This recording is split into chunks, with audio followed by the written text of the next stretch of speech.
Deixa eu me explicar melhor. Eu acho que a Venezuela virou, na política externa brasileira, uma espécie, infelizmente, virou uma espécie de moeda de troca. Ou seja, a política externa brasileira ela está parametrizada nesse momento por uma lógica que eu creio que se exauriu. Qual é a lógica? De que você vai encontrar um caminho do meio na polarização que se radicaliza no mundo entre os Estados Unidos de um lado e a aliança sino-russa do outro lado.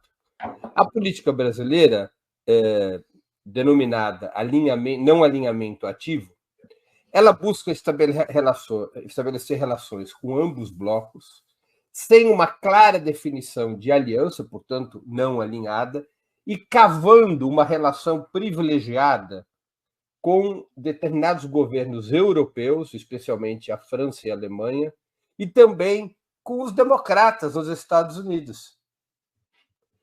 Esta é a lógica pela qual se move hoje a política externa brasileira. É uma política externa contra-hegemônica, de toda maneira, é uma política externa que busca, digamos, favorecer o sul global, claramente, mas é uma política que caminha por essa lógica do não alinhamento ativo. Além da política externa, nós temos também a situação interna, o governo de frente ampla, as alianças no Congresso e assim por diante. Tanto por conta da política externa quanto em razão da política interna, eu creio que o governo brasileiro, em especial o presidente Lula, dá uma no cravo e outra na ferradura, de tal maneira que ele possa manter, por exemplo, relações próximas com os aliados que busca ter na Europa e nos Estados Unidos. A Venezuela é um tema de conflito com esses aliados europeus e norte-americanos, porque esses aliados europeus e norte-americanos se vinculam ou à direita liberal, como o caso de Macron, ou se vinculam à social-democracia europeia ou a um certo setor do Partido Democrata norte-americano que são profundamente críticos da Venezuela. Esses setores da social-democracia e do Partido Democrata norte-americano também são liberais, embora possuam essa origem social-democrata. Então, eu creio que, tanto para efeito dessas alianças internacionais, quanto para efeito da política interna, o presidente Lula opera pendularmente em relação à Venezuela. Apoia nos momentos decisivos, isso é importante destacar. O presidente Lula realizou no ano passado a cúpula dos países sul-americanos, convidou a Venezuela, defendeu o governo Maduro. Agora, em determinadas situações, a Venezuela vira moeda de troca.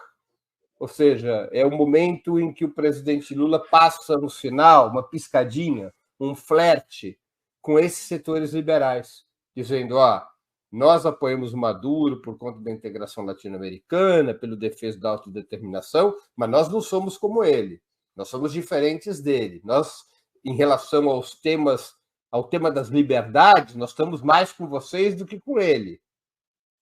Faz parte do flerte com o liberalismo, né? Dentro da lógica de uma política externa de não alinhamento ativo e de uma política interna de frente ampla.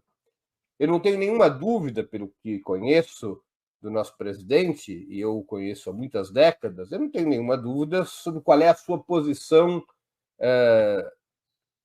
em relação à Venezuela. Ele sempre foi solidário ao presidente Chávez, à Revolução Bolivariana, assim como foi e é solidário a Cuba, e é solidário ao povo palestino. Não é disso que se trata. Se trata, digamos, de como é conduzido o governo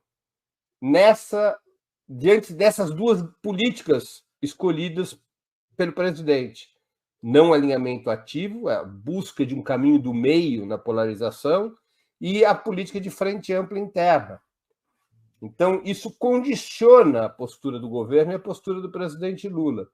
E leva a situações que eu acho que são tristes, para não dizer vergonhosas, como essa de, primeiro, comprar uma versão adulterada do que disse Maduro sobre banho de sangue. Basta ver o que foi efetivamente sua declaração. Ele em nenhum momento ameaçou de banho de sangue se perder essas eleições. Isso é uma falsificação. É uma falsificação. E há 6 dias das eleições, daquelas eleições que são a principal disputa entre a esquerda e a extrema-direita na América Latina, a disputa eleitoral venezuelana prevista agora para 28 de julho, há 6 dias das eleições, o presidente Lula faz uma crítica ácida a um grande aliado como Nicolás Maduro, nos mesmos dias em que se derreteu de elogios a Genocide Joe, a Joe Biden, a Macron e recebeu Tony Blair. Puxa vida! Ou seja, esses 3 que foram cúmplices do golpe contra Dilma Rousseff, que foram cúmplices da Lava Jato, que correspondem a figuras do sistema imperialista, você derreter em elogios a essas figuras e fazer uma crítica ácida, pública e injusta ao presidente Maduro, é triste, mas é resultado de 2 políticas, uma externa e outra interna, que tem seu preço, e um preço que provavelmente é demasiado caro. Os benefícios dessas 2 políticas, eu tenho muitas dúvidas em relação a esses benefícios.